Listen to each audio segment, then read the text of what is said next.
one nation, under God, indivisible, with liberty and justice for all. 9 billion names of pod.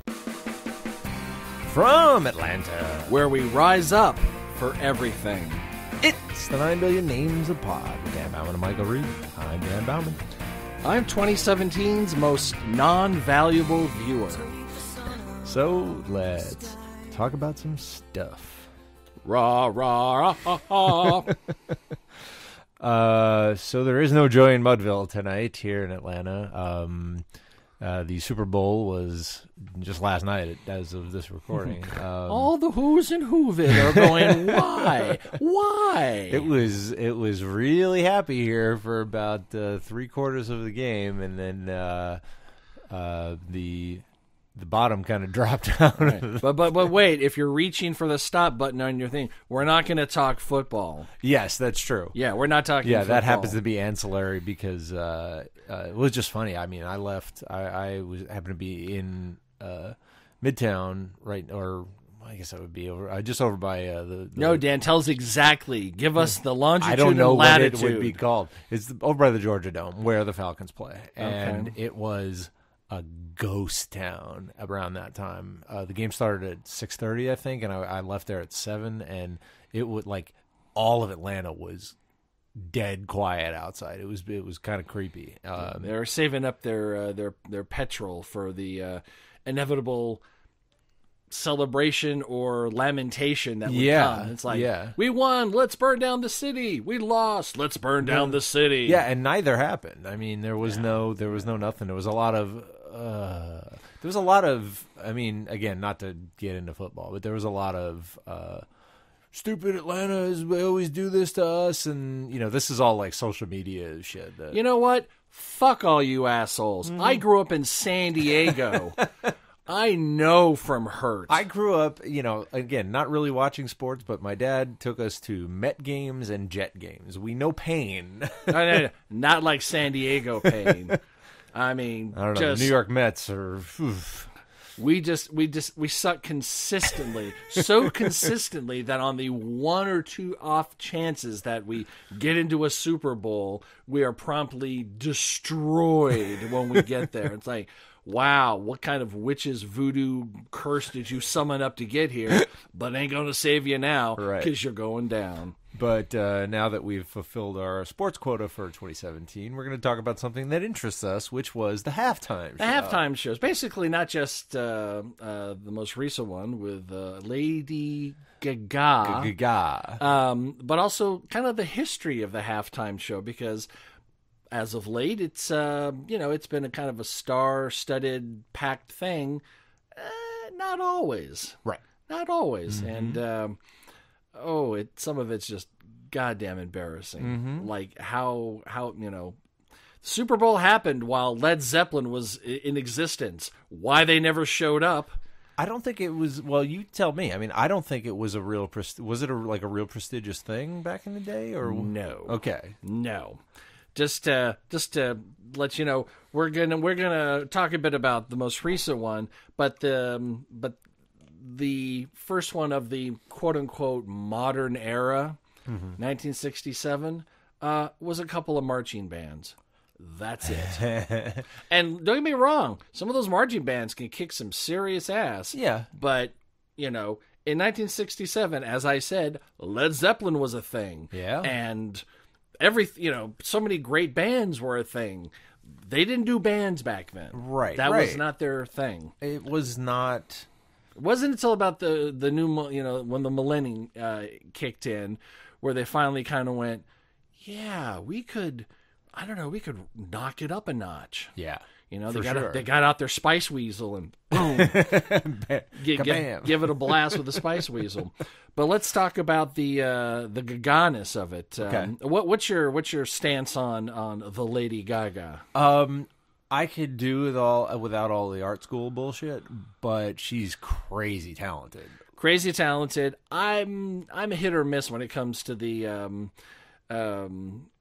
art school stuff. I get it, and it's fine. I mean, that video she did for Telephone was just like, here's my sketchbook that I've kept for the last, 10 years of my life. Make all these designs and try to cram them into one 6-minute video.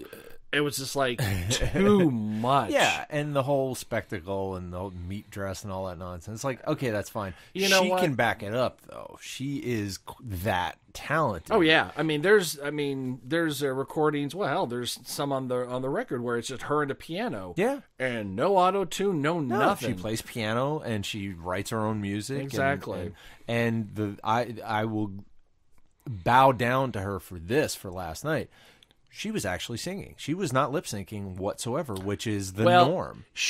There was a backing track that included her voice on it. Yes. But she had live vocals mixed in, because when you're doing these transitions, there's the backing tracks that you have to have. But she was singing lead. Right. It was not lip synced the entire way. Like there was some safety leads while she was doing transitions, but she would come in and double track it with her own voice. Right. Because she can do it.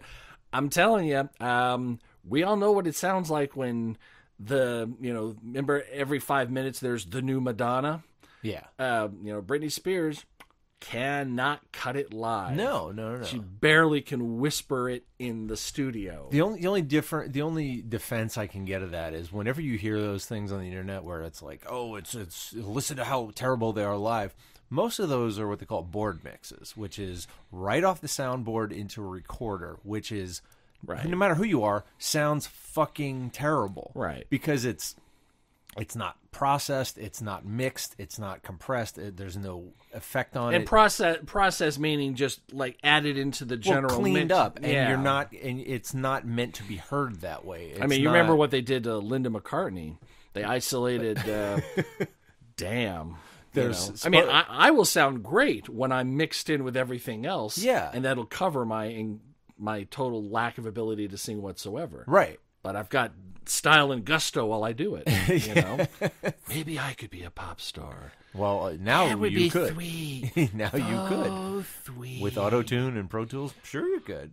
All right. Well, I'll just drop a couple 100 pounds and de-age myself 5 or 6 years, and then I'll be ready to hit the charts. But she was absolutely singing, 85 to 90%, which is way more than anyone else. She was step for step with her dancers. Like there was no I'm gonna walk while you dance around me. Well, shit. with that many people, there's no room for improvisation. But I mean, like with your with some of the other artists, like your Beyonces or your I'm the star, you're backing me up. Well, I can't sing there at all while I'm doing these moves, and I'm gonna take 2 steps and you're gonna dance around me. Right. She didn't do any of that shit. She was like in time. And step with how many people leapt from the top of the damn venue and jumped down? Yeah, I'd be very curious to see what the they had like a crane up there. I know it couldn't have been a helicopter. No, it was some kind of rig. It had to be. Yeah. And here's my one little conspiracy theory. Yes. I think her bit, like she definitely flew into the venue. I think the continuity of the jump. I think they might have pre-recorded that top bit because it just seemed. Well, for her to be able to clear that and then come down, not being swaying back and forth. I mean, no, I don't know the whole thing behind her, and like she was, there wasn't as much crowd noise, and she was directly. We know that sometimes they sweeten the fireworks for the TV viewing audience, right? Like someone will come up with actual like camera footage that I was in the audience and I filmed the fireworks, and that wasn't what they saw at home. Right. They CGI'd it. Yeah. Maybe they did pre-record that top I don't think bit. she was standing on the roof of the thing and then flew in at that moment. I think that part was pre-recorded, but I mean, once she was flying in, that was all her. And you know what? Fine. And she topped it off with, God Bless America, This Land Is Your Land. And one of the first numbers she did, come on, what was it? What was it? What was I Born This Way. Yeah. And she did not change the lyrics. Straight, gay, bi, transgender. Okay, so we were wondering if those are the actual lyrics. Those are the actual lyrics. Yeah, she did not edit the one bit, which is fine because the whole big controversy or perhaps controversy was, is she going to make a statement about, Trump being an asshole? Right. She'd be well within her rights. But you know what? That's not what the Super Bowl is for. Right. And as much as part of me would go, good for you, Gaga, part of me would go, it's a sports game. Don't drag, Right. She just sang her songs, which brought her to the halftime She indirectly made a statement. She already made her statement when she released the songs. Yes, and true. she made them again when she chose that song, when she performed them there. Right. So, one of the things I learned while doing some research is that apparently the halftime artists get paid $0. I have heard that. They get paid no money.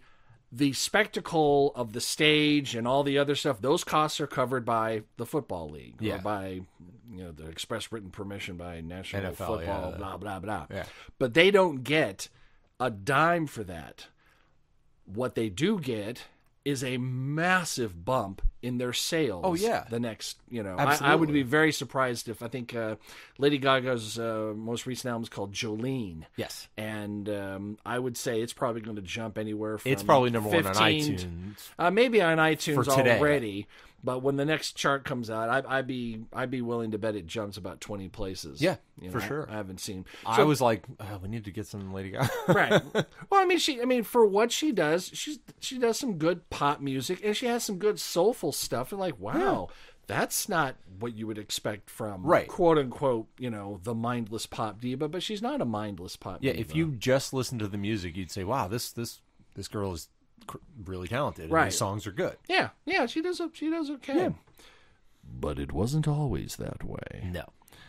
Let us go back to 1968. Okay. All right. Now, in 67, we talked about it. Marching band. The University of Arizona and Grambling State marching bands. Okay. And after that, they said, we've learned our lesson. In 1968, just the Grambling State marching band. Fuck you, Arizona. Nope, don't really care. Wow. So that was too much marching band, Dan. Oh, yeah. You couldn't have that much marching band. Marching bands on What? one This field? is insanity. Madness. So they got one, the Grambling State marching band. Wow. It's Wow. yeah, it's a thing. It's a thing that they did. They were figuring it out. But then in 1969, they knocked it up another notch with the Florida A&M marching band with the theme America Thanks. Yeah. I don't know if it means America Thanks the following or America missing the comma thanks. But that was 69, Dan. Yeah. That was, a lot of things. Well, there was no good music. Well, of course, keep in mind, 69, I'm sure America Thinks is very patriotic, like, you don't like Vietnam, you hippie motherfuckers? Right. Well, America. Right. Marching band fits. It makes sense, you know. They weren't going to have the zombies playing, Yeah. And guess what they did in 1970? Back to Grambling State. No, they went the theme was Mardi Gras and featured the very first celebrity ever to perform at a Super Bowl halftime show. Can you guess? I will give you $10 if you can get even anywhere near the correct name. Pete Fountain. Oh, God, no. Oh, God, no. Well, who? Okay, then who? Mardi Gras. I don't know. All right. I'll give you a hint, but it's going to take... Okay. I withdraw my cash offer. That's fine. A celebrity of stage, and to some degree screen, musical theater. Robert Goulet. Ooh, that would have been great. An army of Robert the Goulet army takes over the Super Bowl in 1970. No. Okay. Carol Channing. Hello, Dolly. Yeah. Diamonds are a girl's best friend. Really? Yeah. I think, is she still alive? She couldn't possibly still be alive. I think she is, but barely. Wow. Yeah. She's going to be like Abe Vigoda. Yeah. And it's like, I'm only 127. Yeah, I think she is still alive. Oh, well, good for her. Yeah. But yeah, Carol Channing. Wow. In 1970. Wow. So I don't know what that. Just remember the times. Yeah. I mean, she was an enormous star too, but it's not what you would think of. Enormish. I mean, well, for 1970, she was pretty big. Back then, the stars were not quite as bright as they are today. But again, like I said, we weren't to these giant spectacles yet. It was right. It was more a patriotic. American football. Here's some, if anything, they would have had some corn growing in the end zone. America, here comes the tractor. That kind of thing. Yeah. So guess what they did in 71? I don't know. It was such a success with Carol Channing that they got the Florida A&M band back and brought them back. That's fantastic. So we need things to get a little more horny. Let's get back to the Florida A&M band. Oh gosh. But then in 1972, we got a salute to Louis Armstrong. Really? Okay. Back when some of these people were still alive. That's true, he was, wasn't he? Yeah. Ella Fitzgerald performed. Al Hirt. Do you know Al Hirt? Yes, I've heard the name. Java, Honey in the Horn. That's Al Hirt. Back in keep in mind that the late 60s, well, really the early. Pretty much the whole 60s on the adult contemporary side was all this lush strings and horn music. Yeah, you think it's all Zeppelin and the Beatles and the Who and all that, but it wasn't. No, it wasn't. That wasn't charting for shit. Yeah, that was like AM music at the time. Yeah, or FM when FM finally became rock FM. Yeah. But there were definitely two tracks back then. There was... what the loud noise the kids are listening to, and oh look, the new Perry Como is out. Yes. It wasn't until like the mid to late 70s when what was popular and what was on the charts that the kids were listening to merged into one thing. Yeah, it was like Pat Boone and Andy Williams kind of right. stuff. Right, you wouldn't. Yeah. I mean, they're still around. They did stuff in the 70s and the late 70s. Right, but and they 80s, were on top. But. No, not on top anymore. No, yeah, but I mean, they were on top before. Right, the exactly. rock took over, Exactly. Yeah. Once the kids suddenly, we have disposable income, we're going to buy the latest 45 of Carol Channing. No, it's going to be the Beatles. Yeah. Or the Who. Yep. Or Mott the Hoople. Because, all the young dudes. Well, if you have an unmodded Hoople, who wants that? Yeah, of course. You got to mott that Hoople. And guess who came back in 72 along with... Carol Channing. You got it, Carol Channing. But this time they went really military with the U.S. Marine Corps drill team. Yeah, so I sense a theme. It's very much, USA, we're going to have marching bands and we're going to celebrate this as our thing. And okay, and that's, and that's traditionally what you get at football games. Yeah. At high schools and college, and all of a sudden, hey, regional star, whoever does a song. It doesn't really happen. They have the marching band out there. Yeah, and that makes sense. If anything, they got the person who sings the national anthem. They might bring out a star or a local celebrity for that. I wonder if they even really did that at that point. I mean, I wonder if it was. I don't know. That's a good. It's good. I don't know, but I don't care enough to research that. No. I barely care enough about sports to talk about this. Right. Exactly. So let's see. Let's go to 1973. Now, here's an interesting title for the theme. Happiness Is. Ooh. Now, you remember, I want to say 4 or 5 years earlier, a very popular Beatles song. Happiness is a warm gun. That's right. Well, this one is just Happiness Is. Yes. Full stop, Dan. Yeah. Don't bring in Don't do it. Don't bring your guns into this. And, of course, the Michigan Marching Band. When will we shed the marching band? I hope it's coming soon. All right.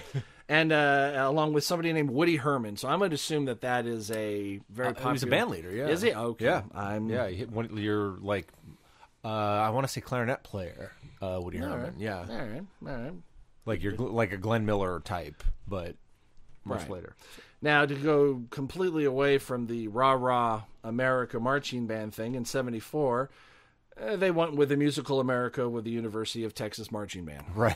So it seems like they had a theme every year. Well, keep in mind, Vietnam. True. So, very divisive in the country. They wouldn't have even allowed a quote-unquote Lady Gaga. They wouldn't have allowed, like, Joplin to come up there and do a halftime because they like, we can't control what she's going to say live on television. She'll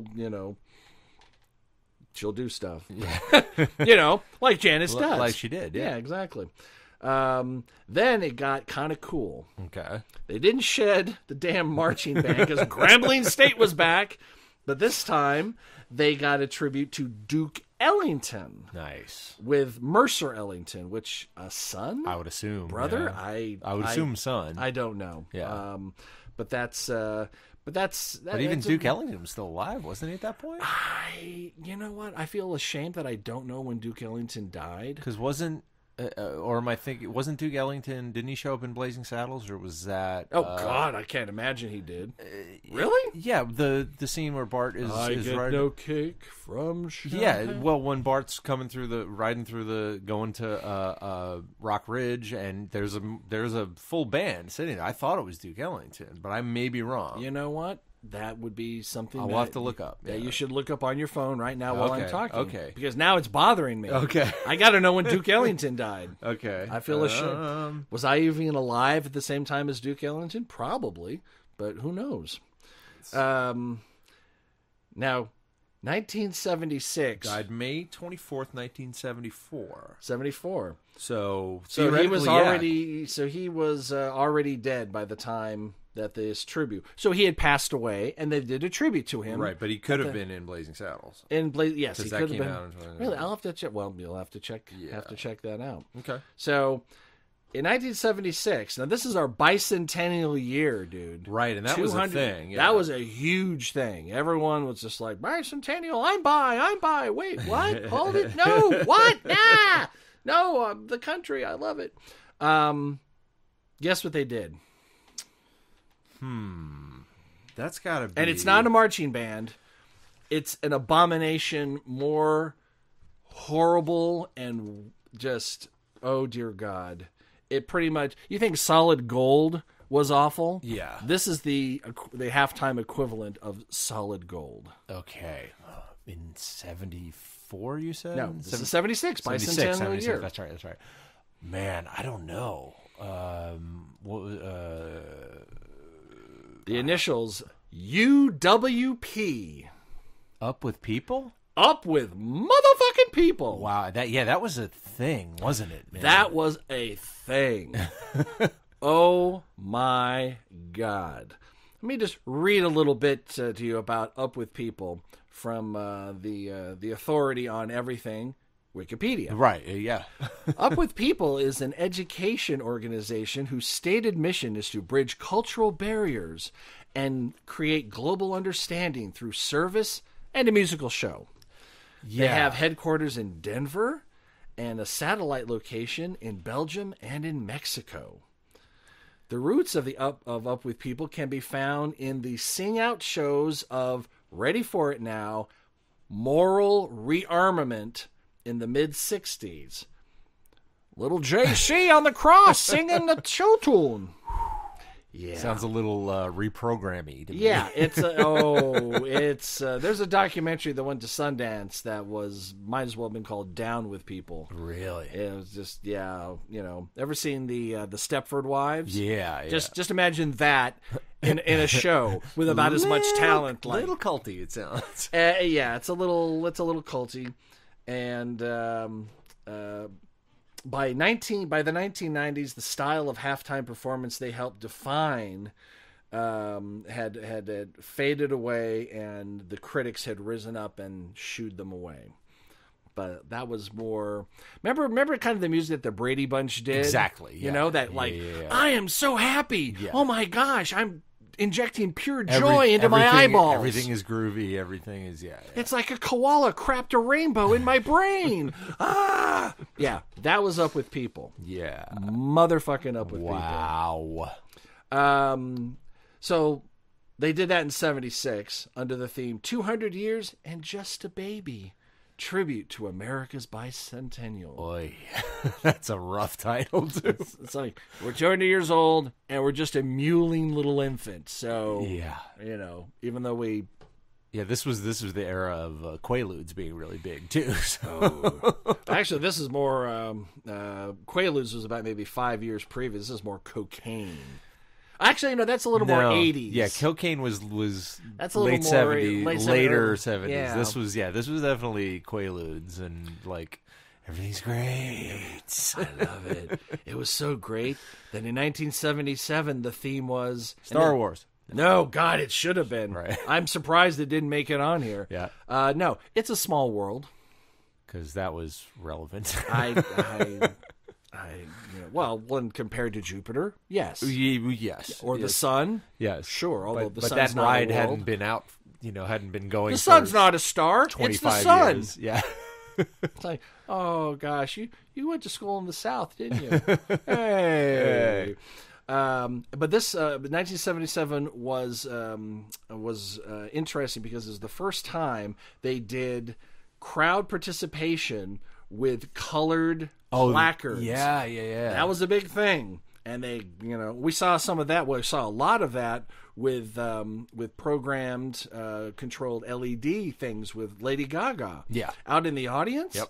I mean, they did the and flag. they had choreography. Those Yeah. people. Yeah, those people in the VIP. Because usually they just bring a whole people out to go. They just Yay! wave. Shit. No, But they this were was all like they had movement, and we were noticing that. It's like they were definitely all doing the same thing. Which God, is if only Roger Waters had done a halftime show. oh my Hey, God. teacher, all the kids, Yeah. the mask, the melty face mask, Yeah. and the cross, the hammer. Yeah, that would have been awesome. Oy. I'd support that. Yeah. So in 1978, I don't know what the hell they were thinking. From Paris to the Paris of America with Tyler Apache Bells, Pete Fountain, and Al Hertzbach. Weird. I think maybe like a Louisiana. I don't know. Wasn't 78 when Saturday Night Fever came out though? Wasn't that 78? Sure. I think it was. Because I know there was a 1-2 punch of Saturday Night Fever and then Grease. Travolta was like monster, right. monster. But but why would that have anything to do with Paris? That's what I mean. Why wasn't it a disco theme? By 78, there were already disco sucks things going on. I think disco Saturday Night Fever was 77. Yeah. So I mean, disco's That's heyday true. was 78 because by 80, disco was all but over. yeah, 79. It was all the that's anti-disco rallies, burn and all that. the explode the records and the whole bit. 79. Hey, it steps up with Super Bowl Carnival, Salute to the Caribbean with Ken Hamilton and various Caribbean bands. What? Now let me. I am a huge fan of pre-war Trinidad calypso music. Okay. Me and about 4 other people. I would not make it the theme of a goddamn Super Bowl show. Of course, this is Caribbean, so that there's a whole lot more than just calypso. Okay. But yeah, I don't know who Ken Hamilton is, and so you're getting a feel for the entertainment value. It seems like, judging by all this, that the halftime was not a big draw for the television audience. They just had to keep you somewhat entertained if you didn't happen to go to the bathroom. Yeah. That's about it. People must have that's when they ate or drank or whatever, because it wasn't like... Or I wouldn't be surprised if in some cases some of these bands paid to perform in it. Maybe. I mean, because at the time, you're talking about the era of 3 channels, so they probably had 60 million people watching. That's true. True. So it was a huge audience. But I mean, these are the people they could find when some of the say what you want about the 70s. I think some of the greatest music ever made was in the 70s. I agree. But no, let's not get any of them. No. Let's get. Well, I mean, hey, you can't go wrong with Ella Fitzgerald, just not of the 70s. Well, also it could have been the opposite. They could have. It was such a hokey thing at the time. There might have been no prestige for popular artists to come and do it. Hey, Beatles, you haven't performed in 3 years, and you're about to break up. Want to do this? Bloody well, no. There's all those fucking marching bands. What's that all about? Fleetwood Mac goes, "This gives me an idea for Right, something." right. Which, by the way, Tusk is on the Volume 2 mixtape for Guardians of the Galaxy. They just released another teaser trailer. Yes, I saw. Yeah, yeah. Made me laugh with my mouth. Yeah, not before we get back to that, not a lot of really great commercials this year on the Super Bowl, because that's like kind of the only thing I watched. Yeah, now apparently there was a Budweiser one at the very beginning that I missed. Yeah, I missed that one too. I saw a couple of them today. But the one that everyone's talking about was the lumber. Is the lumber one. Yeah. Now, did you watch the full one? I watched the full one. Okay. How did they edit it? Okay, if you haven't seen it, the full one, it was a good 5.5 minute long like little film. The full one. The full not one. the one that was aired. Right. Oh my God, they bankrupt the company for Right. 5 minutes of Super Bowl airtime. Oh my God, yeah. That's the GDP of small nations. Right. For that. And it was a mother and a daughter in obviously Mexico who or even further south, traveling through it could have been South Central America, Central America, through Mexico, whatever. and basically they come up to a big giant wall. And the upshot of the story is they keep showing this one worker working on the wall, but he ends up building a big giant door in it, and they push their way through the door, and it's something to the effect of, people of value or always be valued here, or something like that. Right. Here's why that ad is pro-Trump. Okay. Trump has vomited out his pustule that he calls a face. Yeah. That he's going to make a big wall. Oh, you're getting upset? But there'll be a big door in it, and we'll let people in legally. So that was what they were supporting. They were supporting the big wall, and they show the struggle of the mother and the daughter going through, and they get to the wall. They're like, oh my gosh, I can't believe it. What are we going to do? Oh, look, there's a nice big door. Oh, look, we push on the door, and it just opens right up for us. Great, no problem. Bullshit. Yeah. Yeah. It's bullshit. So it's a little propaganda. See, it'll work. Kind of interesting. Yeah. Interesting. Yeah. Someone did a cursory study about $15 billion for the wall. About $15 billion would eradicate homelessness completely in America. Yeah. What's more important? I'm going to go with the homelessness. Just me. Yeah. Yeah. But they also say it would take 14 years. Oh, there's certain areas that you cannot physically. Right. I mean, to complete a wall of that size, it would take years and years and years and years. And in some areas, you literally cannot. What are you going to do? Go? I suppose with enough dynamite and years of work, you could do anything. But it's kind of hard to build a wall across a river. Right. Right. So doesn't work. But commercials. Yeah, they were. I watched one of those YouTube clips of top 10 commercials from the year, and not one of them was like remotely. Yeah, there hasn't been a decent one since the Puppy Monkey Baby. Oh no. No, I'm just kidding. That was a horrifying. That the Dr. Moreau kind of thing. No, that was since the Doritos and the Expectant Mother. Yes. Yeah. That. I saw what was going to happen 1 second before it happened. I went, oh my God. Yeah. So anyway, watch that. Doritos, baby. It's awful. Yeah, it's pretty bad. It's pretty bad. Where were we? 79. Hey, look, it's the 80s now. Yeah. Ronald Reagan's in Orifice. Really? All up in the... Well, technically, I think he didn't take off. The election was in 80, so I guess he didn't take office 81? until 81. Okay. So... a salute to the big band era. Because that's timely. With? Pete Fountain or Up with People! Oh, Jesus. And listen, I love me some big band swing music. Oh, yeah. That today, if it was done just right with enough sass, could be awesome. Brian Setzer does it. Brian Setzer's got his his orchestra. Brian Setzer is orchestra. Yeah. He kicks that. But you add Up with People... yeah. No. Yeah. That's a big was that like Skyrockets in Flight kind of thing? Afternoon Delight. Oh, I'm sure it's that. That's what that trivia? was kind of like. Who sang that song? Come on. I can't pull it. I know who it is. Come on. It's the guys from Anchorman. I can't think of it. It's like it's the something vocal band. The Starlight vocal band. Yes. Yeah. There we go. Or Starland. Starland vocal band. That's what it is. Yeah. There you go. Okay. So. Yeah. So after the extravaganza of 1980, we get a Mardi Gras festival in 81. That's it. Just don't know what that's about. Some shit happened. I don't know. Right, okay. Don't know. Don't care. Right. Mickey Mouse's underwear. But in '82, they really stepped it up. A salute to the '60s in Motown with Smokey Robinson. I don't know. Fooled You Again. Up with People. What the fuck? Did they have stock in the NFL at the time? Or? I mean, well, apparently Jesus was on their side. They're part of the moral rearmament of America. Again, that alone is a kind of a terrifying term. Oh gosh, it's. Remember when Bart took Focusin? He just became this little. They're all on Focusin out there doing their steps. Oof. That reminds me of Re-Education. When that's what that sounds like to me. It's the Up with People is the official state band of Oceania. Yeah. Or Oceania? It was Oceania? Yeah, in 1984. Yeah. Speaking of 1984, 1983, the prequel to 1984. Okay.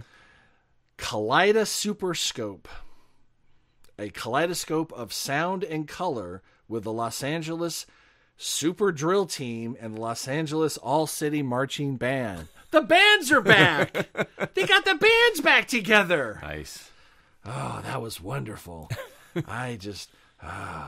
But now we get to 1984. Okay. Now, we were just talking about commercials. Can you guess? I know exactly what it was. What was it? It was the Macintosh commercial. Absolutely. Speaking of 1984 and 1984. Absolutely. And directed by? Oh, shit. Who directed it? It was like David Lynch or somebody? No.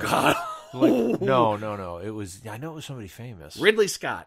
Was it Ridley Scott? Ridley Scott. A very, very famous commercial. Yeah, for those of you who are not aware of it, it's basically a commercial that announced the arrival of Apple Macintosh, which was really a completely new way of doing computers from what had gone before. Right. And featured a very 1984 Orwell-themed commercial. If you want to see it, we'll find a link and put on YouTube, and we'll throw it up there. But the upshot is a lot of, like, a wall of screens, and a lot of people... No, not a wall of screens. One big screen. Was it one big screen? With a lot of people Big with Brother. terminals and, like, in a row in a thing, and a guy comes running down with a sledgehammer and throws it through the screen. It's very, very, very famous. It was probably I'd put it up there in one of the top 10 most famous commercials of all time. Absolutely. That and the Daisy ad. The Daisy ad. Oh, come on, dude. The Daisy ad. Tell me, I'm not... We must love one another or we must die. 3, 2, 1. Nuclear explosion. Oh, come on, man. The Daisy ad. I don't know what you're talking about. I'll have to look it up. Okay. Hey, I didn't see everything, okay? What? Would you have a life in 1985 and you didn't pay attention? Well, actually, this was the 60s. I think late 60s, early 70s for the Daisy ad. Okay. Basically it was vote for me because the other guy's going to blow up the whole country with nuclear weapons. Could use that a couple of months ago. It had a small child, counting 3, 2, and then it went to a countdown of if we can find it, we'll throw the Daisy ad up there for contrast. So yeah, but the performance for 1984 was Super Bowl's salute to the superstars of the silver screen. Okay. What that entailed, I have no idea. I mean, plenty of the big superstars of the silver screen were still alive back then. True, yeah. Speaking of which, sidebar, Your Honor. Uh-huh. I have been searching for many years for a commercial by Lipton Nest Tea. Okay. That spawned my sister's nickname, Tea Nest Tea. Okay. I found it. Oh. And it's going to blow her mind when I play it for her. It'll literally be something she has not heard since she was 7 years old. Okay. But she knows it like the back of her hand because I teased the crap out of her with it. I found it in a collection of like a half an hour of just commercials. Some guy or some guys preserve these old commercials by getting people who like taped the CBS Monday night movie or the Sunday night ABC movie and scoped out all the content except the commercials. Yes. And one of them I had never, well, of course, I was way too young to ever have seen this. Jimmy Stewart, speaking of star of the silver screen, did an advert for Firestone tires and how his friend Harvey approves of it. And I don't know how to think about that. He was pimping Harvey with the tires. And I'm like, Jimmy, no. What's more surprising is that you missed it, that you didn't know that existed. Well, I probably had when that ad came out in the 79, I was probably unborn. Yeah.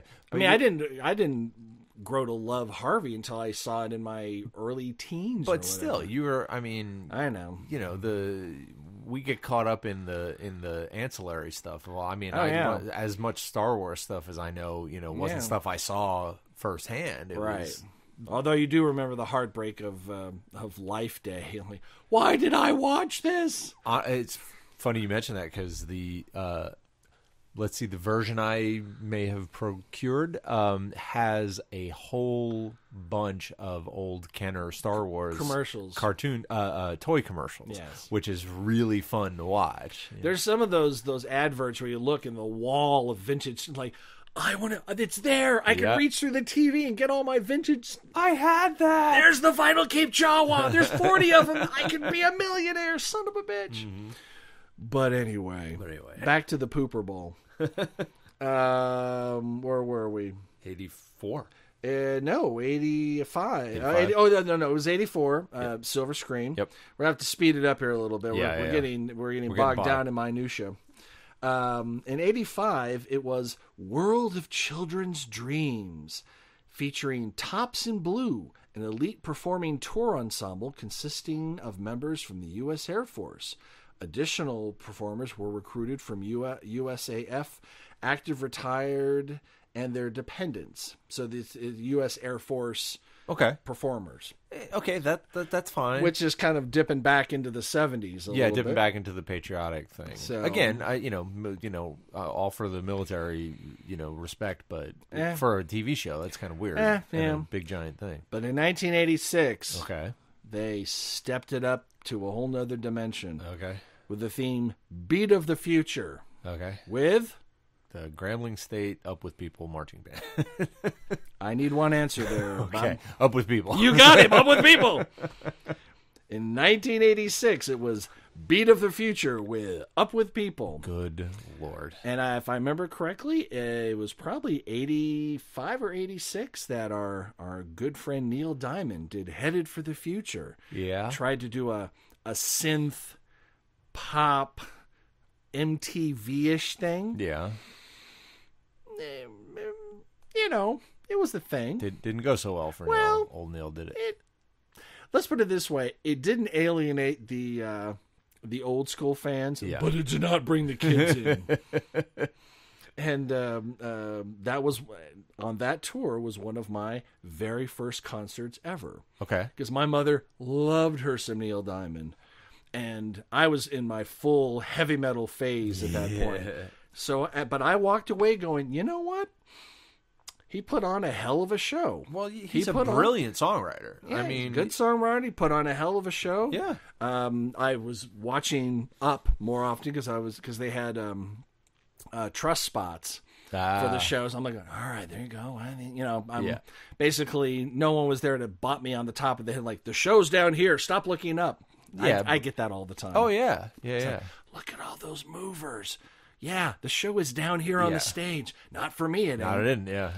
So 86, the future, whatever. What is the beat of the future, Dan? I don't know. I don't know. Charlie Sexton? Don't answer that question. All right. In 1987, salute to Hollywood's 100th anniversary. Because apparently, maybe that's when United Artists started. I can't remember, or when Hollywood, the first studio was founded. Yeah, what is the line of demarcation? When did how do you decide? Yeah, well, it means that Hollywood MGM apparently started in 1887. Or United Artists or something. No, I think that was after there was more, because, that was like Mary Pickford. It would have MGM or something. It would have to be. I don't know. I don't know. And don't care. Yeah. So, what that salute entailed, I don't know. Right. Is football going to kick it off and let us look at all that stuff? Probably not. I doubt that stuff's on YouTube. I don't know. Express written permission, blah, blah, blah. Yes. So, 1988, Something Grand, featuring 88 grand pianos, the Rockettes, and, come on. Up with people? No, Chubby Checker. Oh, okay. Remember in the late 80s, the Chubby Checker and what was it, the Fat Boys did a version of the Twist. Yeah. Like, the Twist is known for having been a hit like 4 different times. Right. It was like an indie hit, then it got on a big label hit, then it was reissued. Then it had the sequel, Let's Twist Again, like exactly. we did last summer. Like we did last summer. Yeah. Yeah, exactly. And then he did it again in the 80s with the Fat Boys. Exactly. Yeah. So, that happened. So they're still on the whole theme kick, huh? They're theming it. But don't worry, speaking of lines of demarcation, we're going to get there. Yeah. Let's see. 1989, Bebop Bamboozled. Okay. Try to guess what that is. It's South Florida area dancers and performers, including Elvis Presto, featuring some 3D effects that they did on the screen to make people get out your glasses, and the big Godzilla comes up from the floor, and I don't know. Remember those days, Dan? When like, hey, man, I've got 18 inches of color in my living room. Wow. Yeah. How do you fit it in there? Yeah. I lubed up the doorway. In 1991, a small world salute to 25 years of the Super Bowl. Yep, that's right. They're honoring themselves. But this time, who did they bring along? I don't even know. It's New Kids on the Block. Oh, okay. So an actual this is the first art. That's fairly contemporary. I mean, we don't have too many other. Yeah, that's kind of interesting that they're kind of the breakthrough in a way. Gulp. Yeah, weird. In 1992, the theme was Winter Magic, which included a salute to the winter season and the Winter Olympics, which took place in France that year. What? Yeah. Why? It's like, what do you got a theme? How about honoring some other sport thing that doesn't involve ours at all? Right. Sure. And let's get Gloria Estefan, Brian Boitano, and Dorothy Hamill to show up. Okay. All right. Well, now we know what Brian Boitano would do. Yes, exactly. He'll go to the fucking Super Bowl and yeah. Wow. And Gloria Estefan, my gosh. So many friends of mine had huge crushes on her back in high school. Yeah. With Miami Sound Machine. Yeah. The good old days. Right. Actually, she just redid the theme song for One Day at a Time. On I listened to the theme and went, the original was so cool, but it was very 70s. Yeah. So they Afro-Cuban did, and the cast is now Latino as opposed to your schlubby white people. Yeah, haven't we had enough of schlubby white people on TV? Yeah, I'm pretty much over it myself. Right. So, and then we get to 1993, a year of controversy. Okay. The name of the theme. Heal the World. Which was featuring Michael Jackson and 3,500 local children. And the finale included an audience card stunt. What that stunt was, I couldn't find out. Was it probably one of those? It was probably sealed in the transcripts from the event. I just, okay, hey, we love the music. Yeah. Not quite sure about the guy. Right. But still, Michael Jackson, that's that's a long drive away from Up With People and the Grambling State New Kids on the Block. Now we're starting to step into like, wait a minute. Maybe if we merged popular culture and football together, might be more interesting. Yeah, it's more lucrative. It had nothing to do with interesting. It's always lucrative. Yeah. So, of course, with that in mind, 1994's theme was Rockin' Country Sunday, featuring Clint Black, Tanya Tucker, Travis Tritt, Winona and Naomi Judd, and another stunt that included flashlights. flashlights. My guess is that's the precursor to what they did with Lady Gaga, because basically what those people had out there was a kind of a beacon on a stick, an LED that kept changing colors. There, I wanted to be the guy running the rig, going blue and red, and now we're doing a flag and this and that. Oh no, it's a vulva! Quick, change! Not that I would do that. No. In 1995, this I don't even know what the fuck to think. Okay. I'm just gonna read it. All right. Oh no, you know what? I'm gonna tell you who's there. You tell me the theme. All right. Tony Bennett. All right. Patti LaBelle. Arturo Sandoval. The Miami Sound Machine. And stunts including fire and skydivers. The finale included audience participation with light sticks. And the theme was... There is no through line with all exactly. that. Indiana Jones and the Temple of the Forbidden Eye. That's what it was. I just... Okay. Wow. Uh-huh. You missed that film, didn't you? Yeah. I thought all the eyes had been approved, but apparently one was forbidden, and they brought it to the Super Bowl. Well, I mean, the best parts of the Indiana Jones films was Tony Bennett, Of course. Hey, you gonna go... Wow. I can't even do... Oh, God, Tony Bennett. I left my heart when you ripped it out of my chest. Hey, but we come full circle, because Tony and Gaga... Yeah. They got some chops going back together. Hey, it's now time for 1996, Dan. Okay. That's the year I got on the road and traveled around and ended up in Atlanta. Yeah, me too, as a matter of fact. What? And singing all the way was the 1996 halftime show performer, Diana Ross, celebrating 30 years of the Super Bowl with special effects, pyrotechnics, and a stadium card stunt. And the finale featured Diana Ross being taken from the stadium in a helicopter. So she reverse Gaga'd it. Right. She's like, boom, I'm out of here. Yep. And that was back when Diana Ross... Do you remember when she tried to reform the Supremes? Oh, and wouldn't pay the other girls equal or even close to what she was getting. And I can't, was it Florence or Mary? I can't remember. That said, fuck that shit. I ain't doing it. And the whole tour just crashed. Well, and I burned.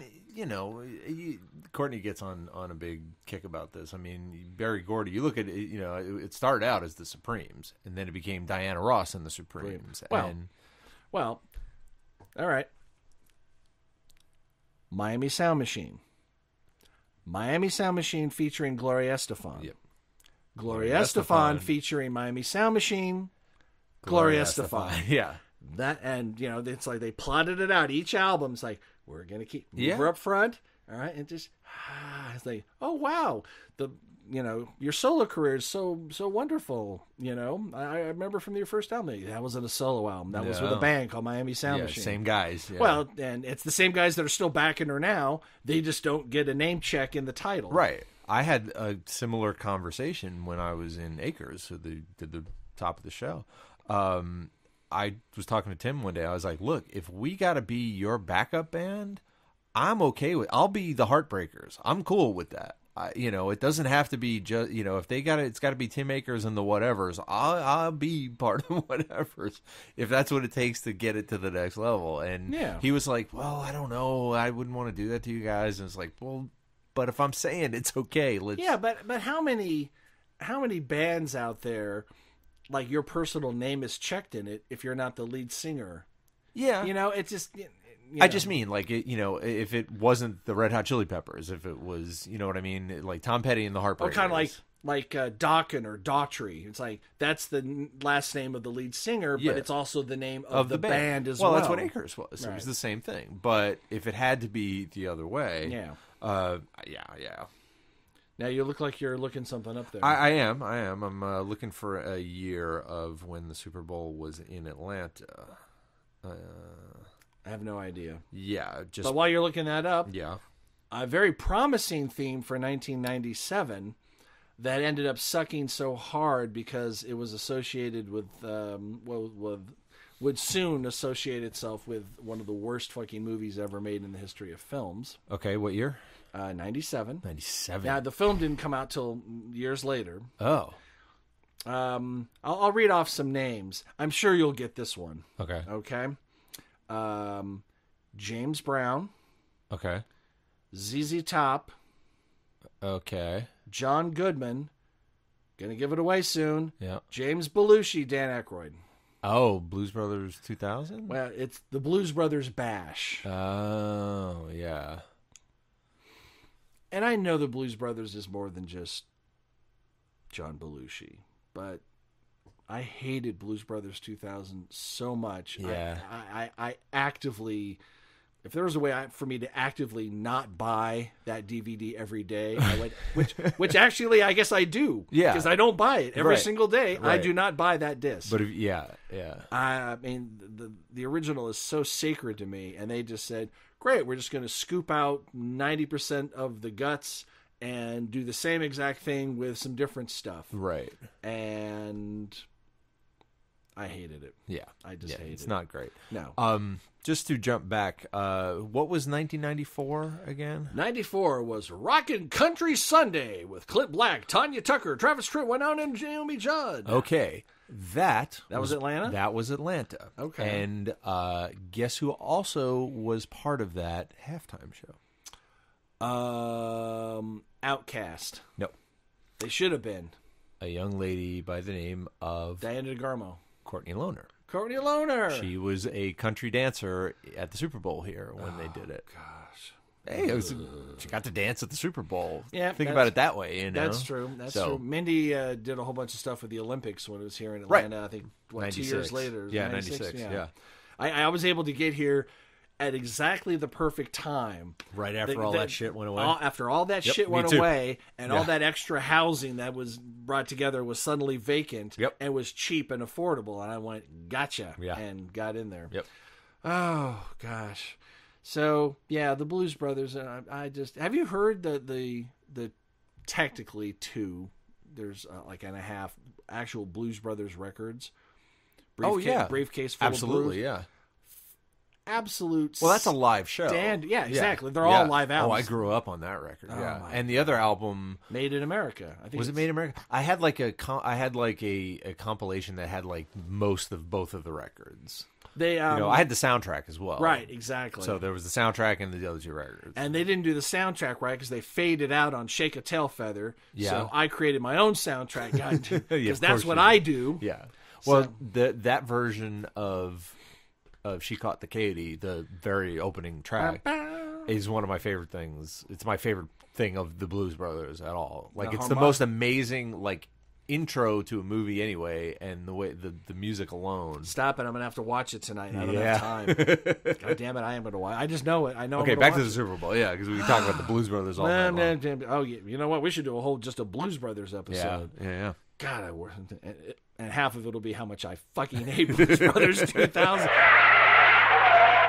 Hey, we didn't run out of time, but I need to give a crisp high five to Bill Belichick's face. So we're going to play part 2 next week. The 9 Billion Names of Pod was conceived, written, and performed by Michael Reed and Dan Bauman, with Abdul Benny Hassan as the sound of splintering wood. Research, transportation, and exasperated looks by Courtney Loner. Technical assistance by Cubase, Pro Tools, Skynet, QLab, Deep Thought, Big Brother, and Eddie, your shipboard computer. Financial consideration provided by the Wayne Foundation, Stark Industries, the Piranha Brothers, and LexCorp. Legal counsel by the offices of Howard and Fine. Oh, no, sorry, the answer was Count Basie. It was not Duke Ellington. Thank you for playing. Our intro music was written by Tim Akers. This podcast was sponsored by Deep Shag Records and is a production of Audio Primate.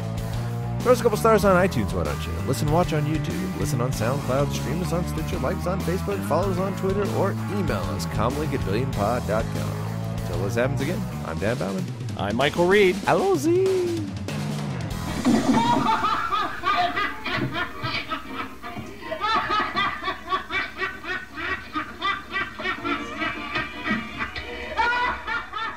Audio Primate.